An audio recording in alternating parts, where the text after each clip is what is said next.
Hello book lovers, and welcome back or welcome to Nat Cat's Bookish Cafe. Today I'm here to do my April reading wrap up.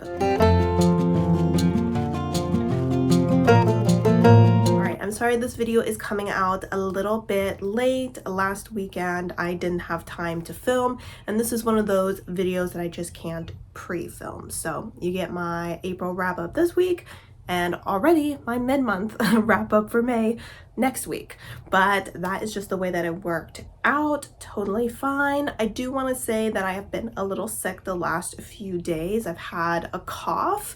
So far my throat seems to be doing a lot better today, but of course as I talk more it's still a little bit raw, and so if I start to get a little bit croaky or anything along those lines, that is why. But we do have 6 books to talk about today in our wrap up, and before we get into those we will go ahead and go through some general monthly stats. In the month of April I ended up reading a total of 10 books, so we are doing a little bit better than we have the last couple of months, but we're still not up to the kind of 12 to 13 books that I feel like I was usually reading back last year. But I will say that I feel like my mental health has been improving a lot this month, and that I've kind of been getting over this mental health slump that I went to back in February. So fingers crossed, between that and the nicer weather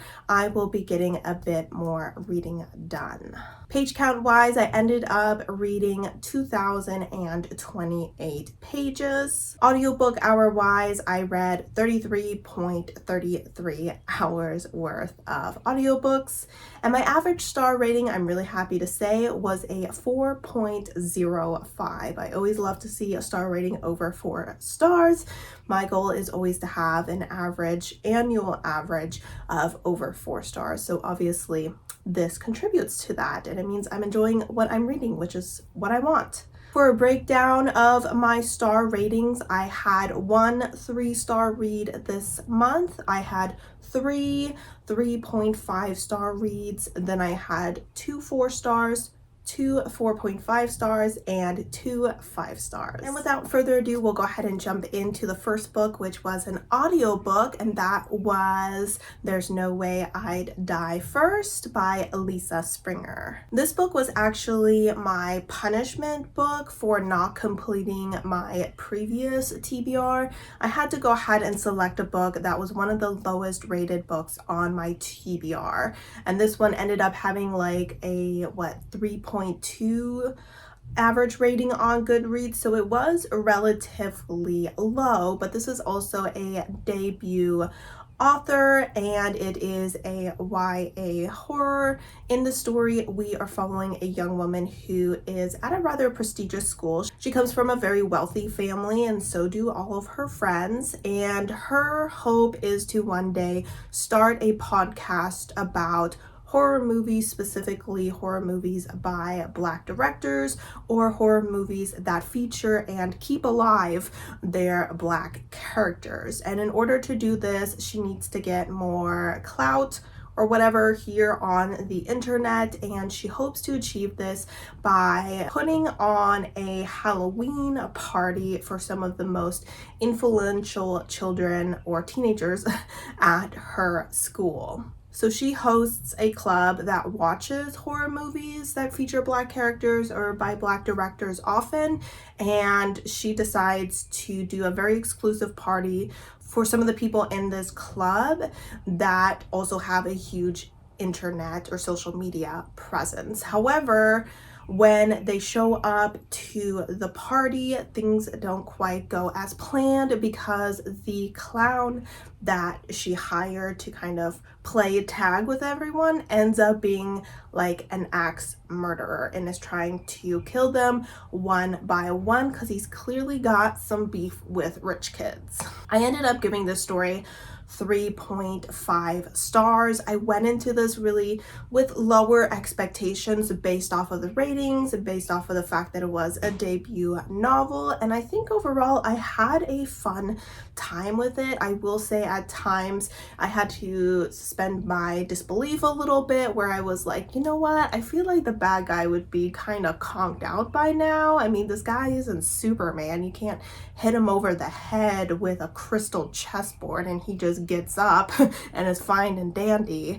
And then other times it was a little bit on the cheesy side. Now I will say that this is probably a slasher based story, and just based off the few slashers that I've seen, I haven't seen too many, it is a bit cheesy because it is so extreme in its horror aspect and its gore aspect. So maybe that's something that should have been a part of the story, but I personally am not a big fan of cheesiness in any story, and especially not in a horror story. But other than that, there were plenty of times where I had a lot of fun with the story. Everyone was running around trying to save themselves. They kept getting themselves locked into corners. Every time they thought they found a way out, that way out was blocked. And I really did enjoy our main character. She obviously is a horror movie buff, and she has put all of her knowledge to the test with this. However, at the same time, she's just a teenage girl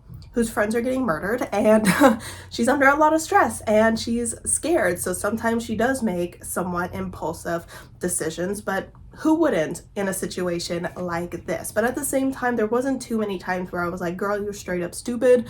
So I really did enjoy her. I also thought that there were a few parts where she stood up to the villain and she really put him in his place and was sassy about it, and I really enjoyed that part of her character as well. So overall, a fun time. And I would say that if I ever see another book by this author, I would definitely consider picking it up, because this is her first book and she can only go up from here. The next book I finished was Bloom by Delilah Dawson, and this is a super tiny book. I would consider it a novella. It is a sapphic cozy horror, I guess you could consider it. And we are following a character named Ro, short for Rosemary, and she has recently moved to this new town to work at the university there. She recently broke up with her boyfriend, so she's kind of got a fresh start, and she's starting to feel like she's a bit alone. Since she moved somewhere new, doesn't know anyone, doesn't really have any friends or any personal relationships. And one day she goes to the market and connects with one of the women at a stall there. Her name is Ash. She sells things like plants, soaps, cupcakes, pottery, and they seem to hit it off right away, which surprises Ro because she's never had feelings for a woman before. She didn't realize that she was potentially queer, and she very much becomes infatuated with Ash, and this infatuation, and as well as her lack of knowledge of what is normal in a blooming relationship between two women, leads her to miss some red flags about Ash, and things go downhill very quickly at one point. I unfortunately only gave this 3.5 stars. I will say the writing in the story is beautiful. I really did love the author's writing. I think it worked really well for this type of story. It was very beautiful yet very haunting. I will say the main character, took a while to grow on me. I felt like she was a little bit weak-minded in her desperation and her obsession at the beginning, but in the end I felt like she definitely bucked up a little bit, and I did appreciate her kind of demanding a little bit more respect from Ash, because Ash is definitely a character who's like my way or the highway. And don't get me wrong, Ash talks a lot about boundaries, and boundaries are important, but if just one person is setting boundaries and all of those boundaries are to keep distance between them and their partner, then things are just not working out, and Ro makes that very clear. And I did like that they went ahead and had that discussion in this story.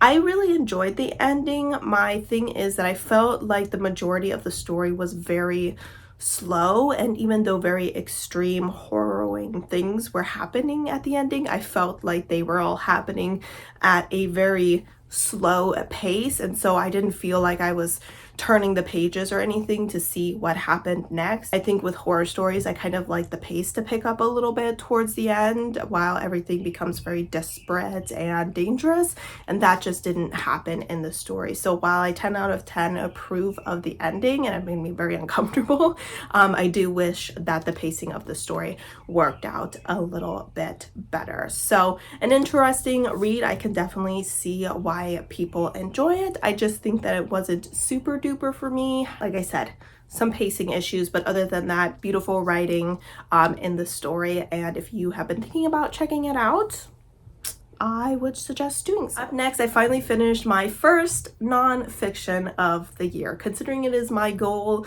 to finish 6 nonfictions this year, and I just finished my first one here in April. We are not on a good path, but that is okay.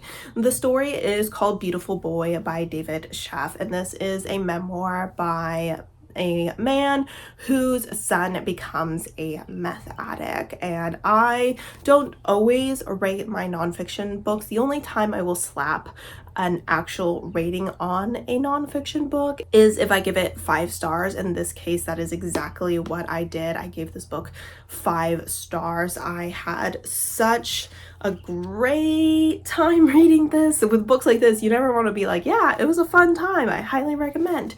Absolutely not. It was heartbreaking. It was very difficult to read. It made me sad. It made me frustrated. It made me angry. It made me feel very desperate and sort of helpless at times as well. Meth is one of the most addicting and destructive drugs that someone can get addicted to. There's a very low success rate of recovery for people that get lost in the drug of meth. And throughout the story, we see his son kind of go to rehab, relapse, go to rehab, relapse, and it's just so heartbreaking to watch and just to see the differences of who his son is when he's sober and when he's tweaking, when he's drugged out, and just watching this man lose his son over and over again to drugs and just waiting for the day that he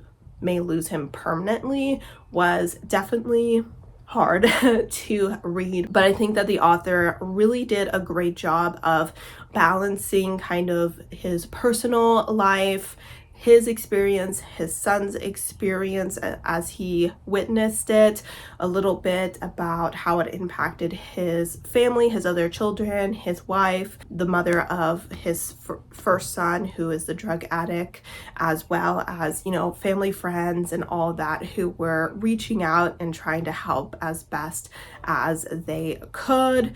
And then at the same time, giving us a lot of facts about the reality of drug addiction and the resources available to drug addicts, and just kind of the life that they are forced to lead because a lot of society turns their back on them, because while drug addiction is a disease, most people, unlike other diseases, fully blame it on the victim of that disease, and therefore, because it's all their fault that they are where they are, people see it as not their job to help them get out of that place. So that was really difficult to read about. Highly recommend checking out this book if you're in a good mental space. I will say my anxiety was kind of high while I was reading this, and probably got higher as I was reading it.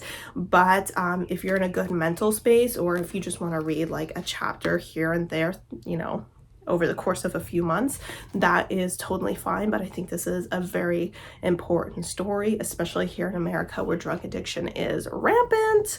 So Really recommend this story. I will definitely be checking out his son's story at some point, since he himself had wrote his experience as well, and I've never read a nonfiction from the point of view of someone who was an actual drug addict. And while it's important to read stories from people like his father, who spent years and years doing research on this while he was trying to help his son, and to see how things look from the outside, it is also very important to see how things look from the inside, from the point of view of the actual drug addicts. So incredible story, highly recommend, and a 5-star read. All right, and one after the other, I actually read and finished my second 5-star read of the second half of the month as well, with The Spirit Bears Its Teeth by Andrew Joseph White. I ended up reading this for a book club, so we had a live show for that with Is Bailey reading, and this is a YA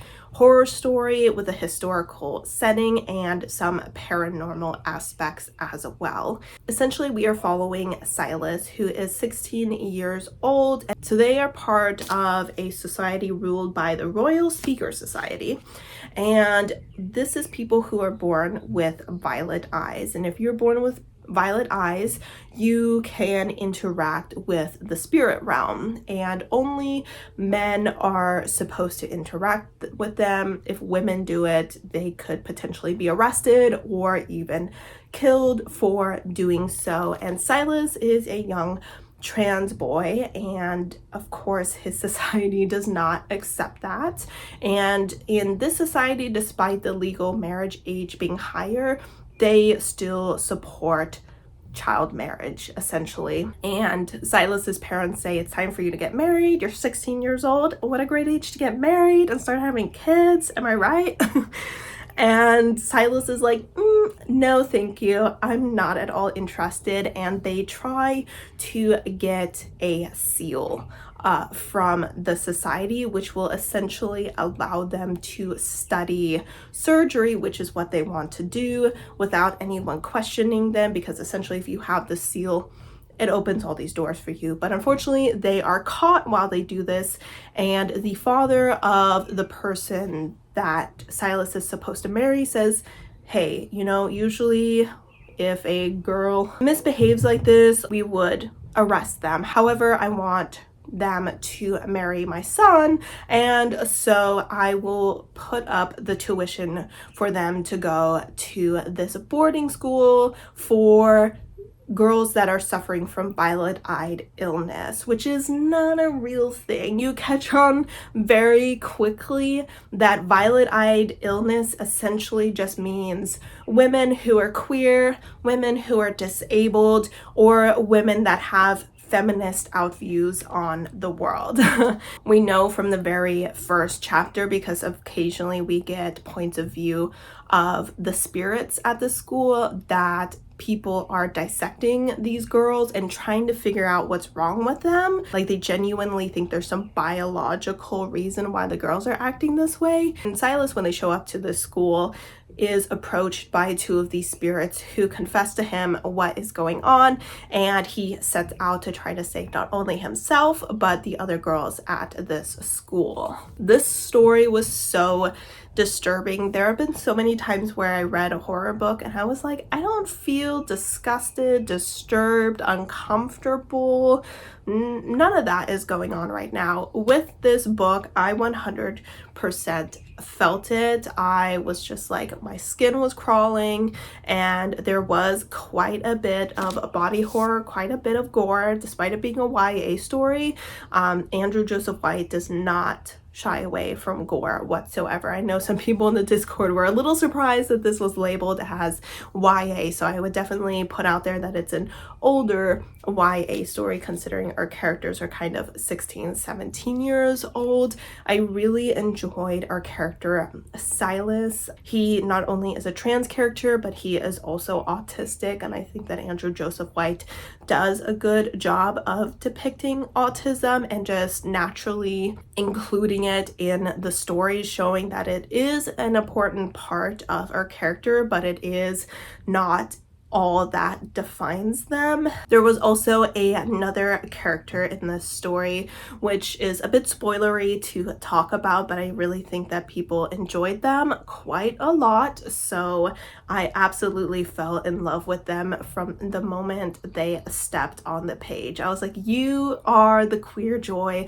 aspect of this story, which allows the author to balance all of the horror aspects of the story with a little bit of hope and light. I really enjoy the author's writing. I think it works spectacularly for horror stories. I think that it really brought the story and the atmosphere to life. I enjoyed the setting. I enjoyed the side characters, especially a side character named Mary. I think she had a lot of development, and just getting to know her and kind of change your opinion on her throughout the story was a really interesting and eye-opening experience to me. So 5 out of 5, really had a great time with this story. Thought that the ending was very satisfying as well. And overall, a really great book to check out if you're looking for some good trans representation or autism representation as well. The next book I finished was an audiobook, and it was actually another historical story featuring a trans main character, but a very different vibe,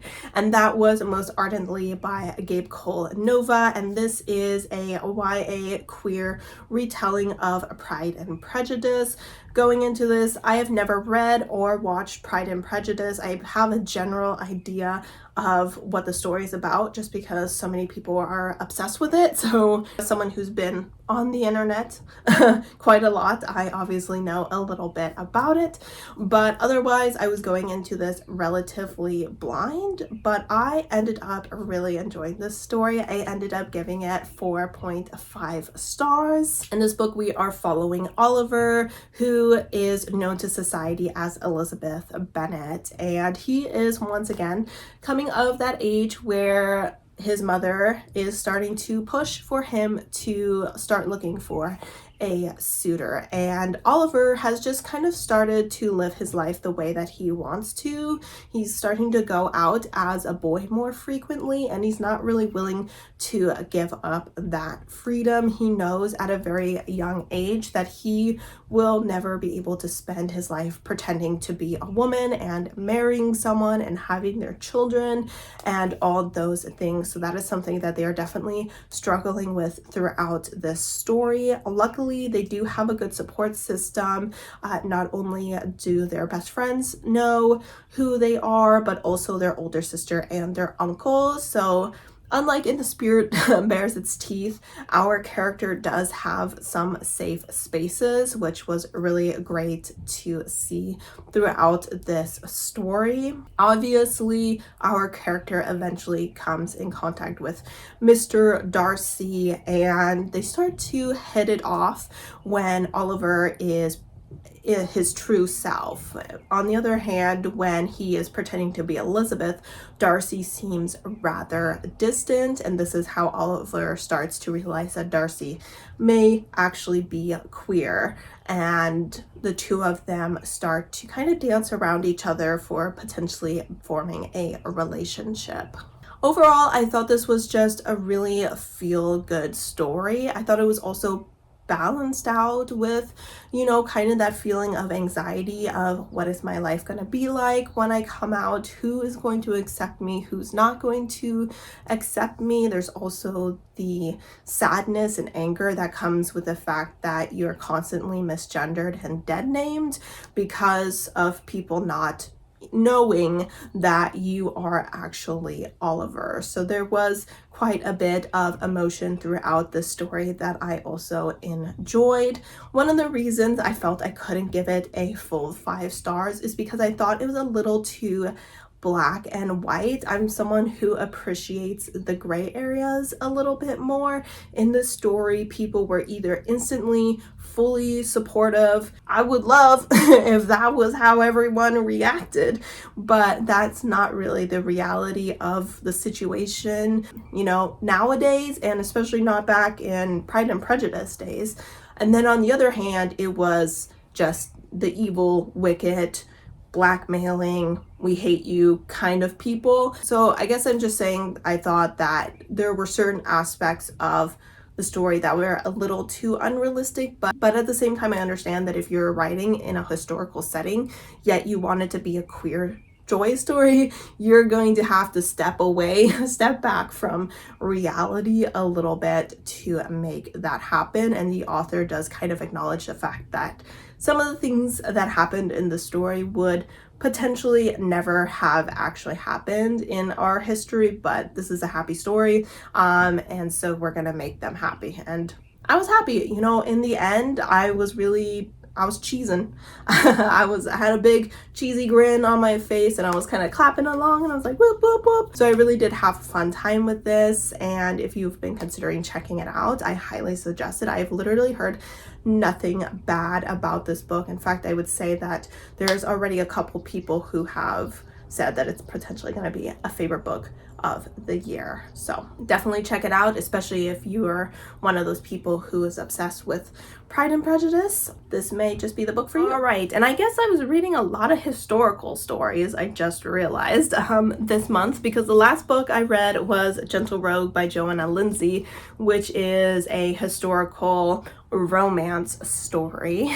This story, I was a little nervous going into it because the historical book that I had read that was written like in the 1980s, 1990s, like these books was a little bit on the problematic side at times, and I was worried that that would take my enjoyment away from the story, even though I was going into it expecting it, knowing that it could potentially be there. But I would say that this story didn't have that too much. Towards the end, there was some things going on that I didn't quite approve of, and I'll talk about that in a little bit. But essentially, we are following a woman, and her name, I believe, is Georgina, but she goes by Georgie, I believe. And she had a fiance who asked her to marry her 6 years ago, and then a war between America and England broke out, and he was kidnapped by the English and has not returned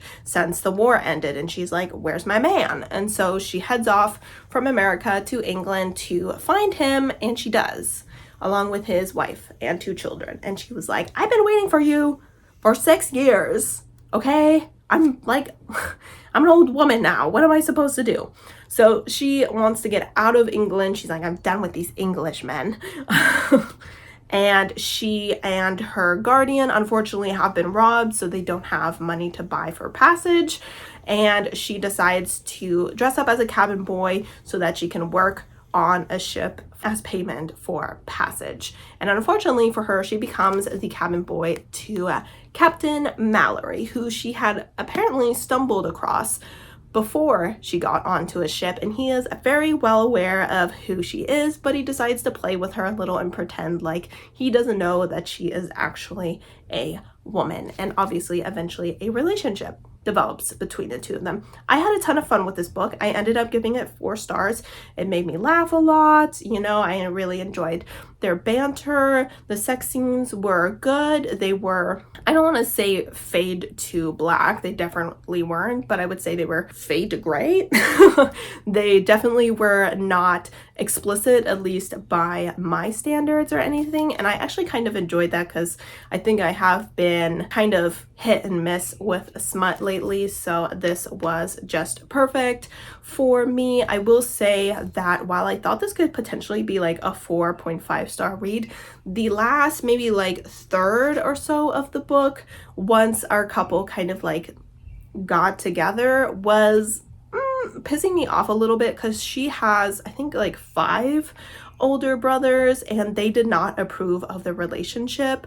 And so Mallory didn't want her to be around her brothers because they didn't treat him well, and her brothers didn't want her to be around Mallory because he's a rogue. And so she's just like being pulled between these men. He's kidnapping her, they're kidnapping her, and I was like, guys, like, why don't we all just sit down and talk about what she wants instead of y'all men just pulling her and kidnapping her left and right. And so I think that it was like very normal behavior for men in that time period, but I was starting to get pissed off. The main character was starting to get pissed off, and I just didn't enjoy that aspect of the story. And I felt like towards the end, no one really groveled or apologized enough for the way that they were treating her. So I did have to go ahead and take half a star off for that. But otherwise, it was a really fun, sexy time, and I am glad that I went ahead and read it. All right, guys, so those are the 6 books that I went ahead and read in the second half of April. I would say a very successful second half of the month with 2 5-stars, one right after the other, and then a 4-star and a 4.5 and a 3.5. But all the same, I had a really great time. If I had to go ahead and think about what my favorite book of the month was, I would go ahead and go with The Spirit Bares Its Teeth.